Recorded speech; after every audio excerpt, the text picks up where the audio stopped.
গতকাল প্রধানমন্ত্রীর রণহুঙ্কার ছিল, আজকে অমিত শাহ কেন্দ্রীয় স্বরাষ্ট্রমন্ত্রী, তার হুঙ্কার। ভারতের নিশানা জঙ্গিরা, পাকিস্তানের টার্গেট নিরীহরা। জঙ্গিদের ওপর হামলার উত্তর দিচ্ছে পাক সেনা, পাক সেনার সঙ্গে জঙ্গি যোগ পরিষ্কার।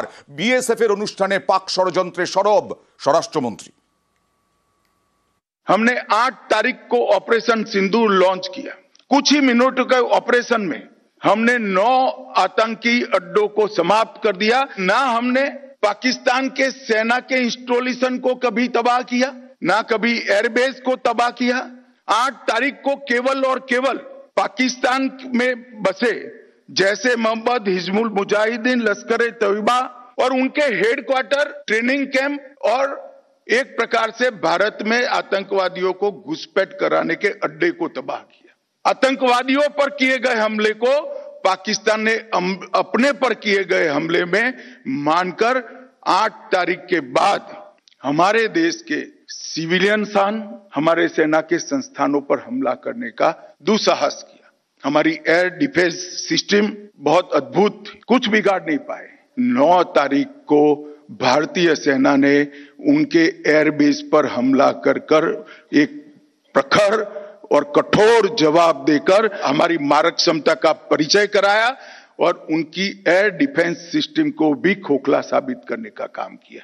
हमने कहीं पर भी पाकिस्तान के सिविलियन स्थानों पर हमला नहीं किया था। जब पाकिस्तान के टेरर के अड्डों पर हमला किया, जवाब पाकिस्तान की सेना ने दिया। जो उनके आतंकवादी आका मारे गए, पूरी दुनिया ने देखा। पाक सेना के आला अफसर इनके कॉफिन को कंधा भी दे रहे थे और वहां नमाज पढ़ने के लिए उपस्थित। अब तक पाकिस्तान जो डिनाई कर रहा था, वो आज दुनिया के सामने ऑपरेशन सिंदूर के बाद पूर्णतया एक्सपोज हो चुका है कि भारत में टेररिज्म, पाक स्पॉन्सर टेररिज्म है। इसमें अब दुनिया পদে গুপ্তচর বেরোচ্ছে, পদে পদে গুপ্তচর গ্রেফতার হচ্ছে। ভয়ঙ্কর। পাক দূতাবাসী নাকি যত সর্বনাশের কেন্দ্র, পাক দূতাবাসী স্লিপার সেল। আমাদের এখানে পাক দূতাবাস, দিল্লির পাক দূতাবাস, ভিসার আড়ালে এই চক্র। সরাসরি চলে যাব নিউজ রুমে, রয়েছেন আমার সহকর্মী অতনুর কাছে। অতনু, কি শুনছি, কি জানছি, একটু জানাও দর্শকদেরকে।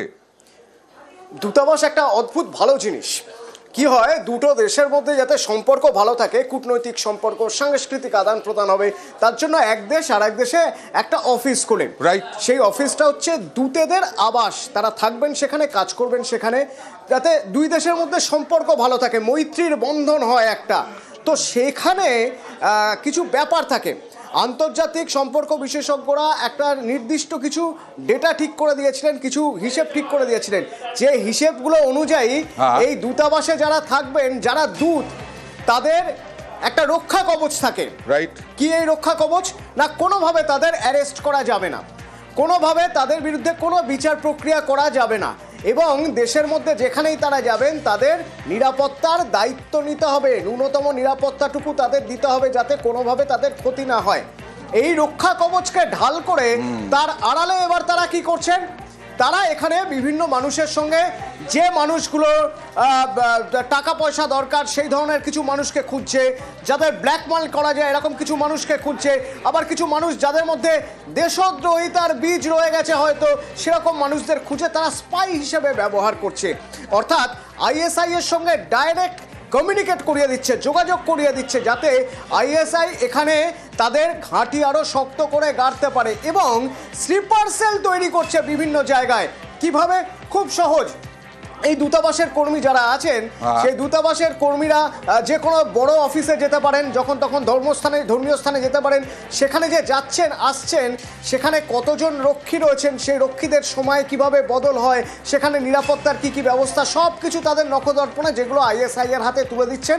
পরবর্তীতে নাশকতার কাজ করতে পারবে। কতটা মারাত্মক একবার ভাবো। এবং এদেরকে ধরা গিয়েছে বলে এই দুজন মুজাম্মেল এবং আরো একজন দানিশ, এই দুজনকে দেশে পাঠিয়ে দেওয়া হয়েছে। অন্য কোনো ব্যবস্থা নেওয়ার উপায় নেই, কারণ রক্ষা কবচ আছে, দেশে পাঠিয়ে দেওয়া হয়েছে। এখন প্রাক্তন অবসরপ্রাপ্ত সেনাকর্তারা তো বলছেন যে এটা প্রমাণিত যখন, তাহলে রাষ্ট্রসংঘের কাছে আমাদের দেশ জানাক, জানিয়ে পাক কমিশন লাটে তুলে দিক। দরকার নেই আমাদের দেশে পাক হাই কমিশন। দেখি অবসরপ্রাপ্ত ব্রিগেডিয়ার চট্টোপাধ্যায়ের কাছ থেকে, বিশ্বজিৎ চট্টোপাধ্যায়ের কাছ থেকে জানি কি করা উচিত। বিশ্বাসঘাতকরা বিশ্বাসঘাতক তৈরি করছে, বিভীষণ তৈরি করছে, মির্জাফর তৈরি করছে এদেশে।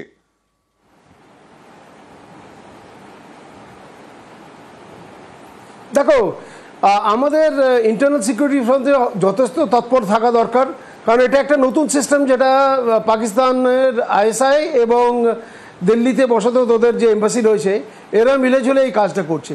ওরা চেষ্টা করছে যতগুলো আমাদের ব্লগার আছে কিংবা আমাদের যাদের স্লিপার সেল আছে ওগুলোকে আবার অ্যাক্টিভেট করার জন্য।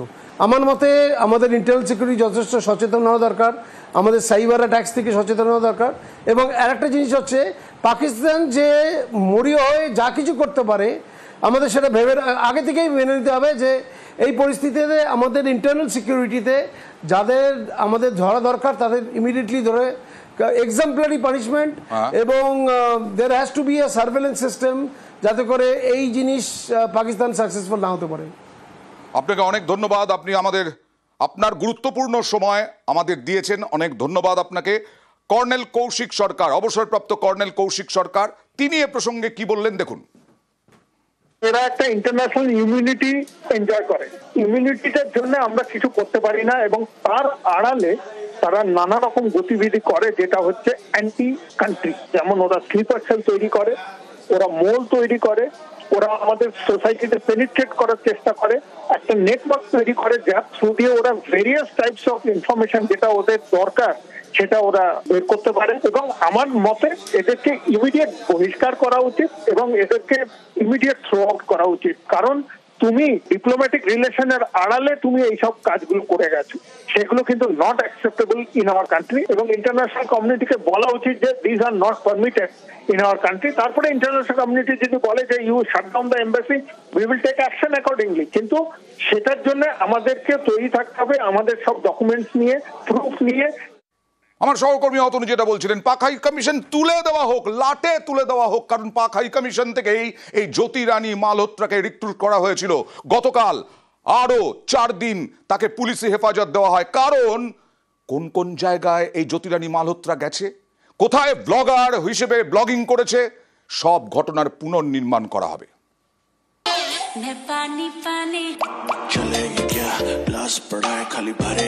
ইউটিউবার, ট্রাভেল ব্লগার, চরবৃত্তির অভিযোগে গ্রেফতার। দেশ জুড়ে আলোচনায় হরিয়ানার জ্যোতি রানী মালহোত্রা। ব্লগিং এর নামে একাধিকবার পাকিস্তান সফর, ভারতের গুরুত্বপূর্ণ সামরিক তথ্য পাকিস্তানে পাচার। এর জন্য এদেশের বিভিন্ন প্রান্তে ঘুরেছে জ্যোতি। সেই সব জায়গায় তাকে নিয়ে গিয়ে জেরা করতে চায় পুলিশ। তদন্তকারীদের বাড়তি নজর জ্যোতির যাওয়া সীমান্তবর্তী এলাকাগুলিতে। Welcome to Pakistan. যেমন কাশ্মীরের পহেলগাঁও, পাঞ্জাবের অমৃতসর, রাজস্থানের বারমেড়, পশ্চিমবঙ্গের শিলিগুড়ি, যেখানে রয়েছে চিকেন নেক, যার একদিকে বাংলাদেশ আরেকদিকে নেপাল, কাছেই চীন এবং ভুটান।